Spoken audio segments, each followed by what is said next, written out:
Senador, o senhor acompanha 3 projetos em relação à Previdência Social aqui na Casa, né?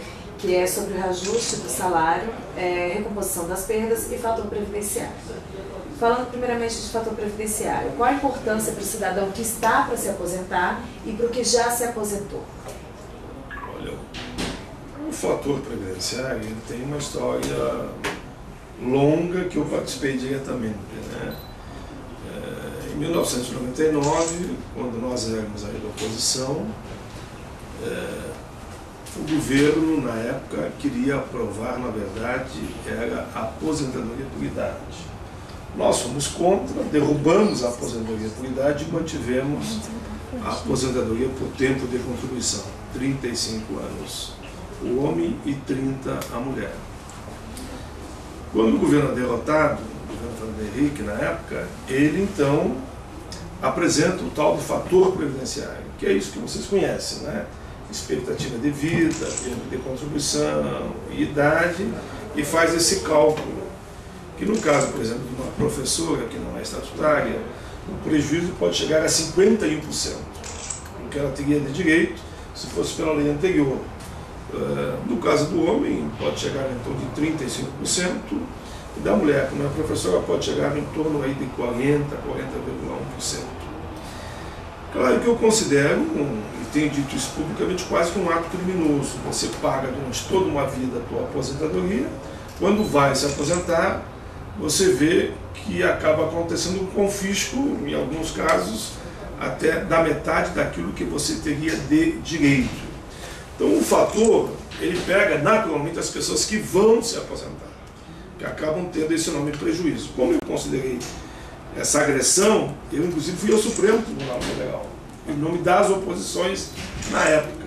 Infelizmente fomos derrotados no Supremo. Eu dizia que para botar a idade, você só mexendo na Constituição, eles não entenderam assim, porque trabalha com a expectativa de vida, idade, tempo de contribuição. E nós não fomos vencedores. Bom, continuei com a luta. Em 2003, quando vim para o Senado, apresentei esse projeto aqui no Senado. Aqui no Senado, depois de muitos anos de discussão, acabei aprovando o fim do fator previdenciário, por todo esse prejuízo que ele traz para o trabalhador. Quando eu coloco que o fator previdenciário tem que cair, volta à lei anterior. A lei anterior na sua íntegra, né? Ou seja, será a média dos últimos 36, das últimas 36 contribuições, mas voltando ao que dizia a lei. Não é isso que alguns dizem, e aí falto com a verdade, isso eu fico muito chateado, fico indignado. Você pode discordar dos meus argumentos, mas não faltar com a verdade. O que a lei anterior dizia? Você tem que ter uma escala progressiva. Nos últimos 27 anos, no caso da mulher, por exemplo, não é aquilo como diz, não, você paga sobre o salário mínimo durante 27 anos, depois nos últimos 3 anos, que dá 36 contribuição, você paga sobre o teto. Não é verdadeiro, você tem que haver uma coerência de uma escala progressiva para você atingir esse objetivo lá no final. Então, o que eu quero é isso. Eu quero que volte à lei anterior que tínhamos antes do famigerado fator que confisca grande parte do salário dos trabalhadores. Eu tenho dito e tenho repetido, eu não conheço um país do mundo que adota o fator, né? Aqui no Brasil é só por regime geral. Os outros setores da sociedade, executivo, legislativo e judiciário, não adotam o fator. E não é que eu quero que adote, eu não quero que adote. O meu medo é que se a moda pega, a gente não derruba o fator, amanhã depois ele estende também para os outros trabalhadores, ou seja, os servidores públicos. E como eu considero um ato perverso contra o povo brasileiro, é que eu batalho tanto para derrubá-lo. E eu gostaria muito que as centrais, as confederações, fizessem grandes mobilizações para acabar de uma vez por todas com esse famigerado fator.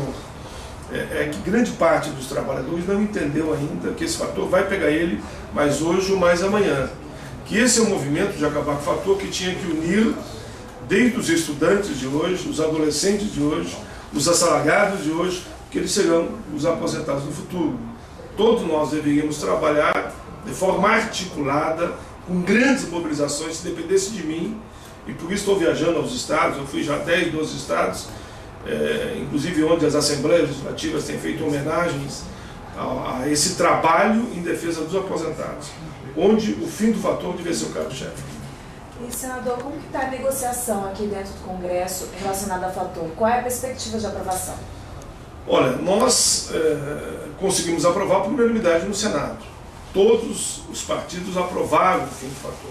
Ele está agora na Câmara dos Deputados. Lá surgiu uma outra proposta que seria, como ele diz, aprovar o projeto do PAIN na forma de um substitutivo. E esse substitutivo trabalha com a fórmula 85-95, ou seja, a mulher teria que ter, para se aposentar, 55 anos de idade e 30 de contribuição. O homem teria que ter 60 de idade, e sua fórmula, aí tem os atenuantes, né? 60 de idade e 35 de contribuição, que daria 95. Essa fórmula 85-95, claro que não é ideal.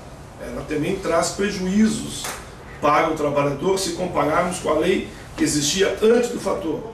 Mas ele não é tão, eu também reconheço que ela não é tão perversa como o fator. O fator é o pior dos mundos.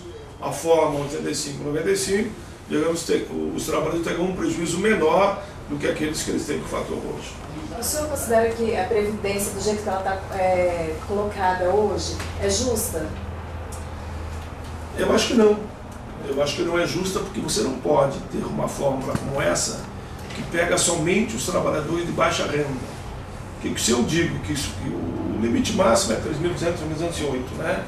E ela pega um prejuízo de até 40%, cada até 50%. Quem contribui com esse teto significa que ele vai se aposentar com R$ 1.500.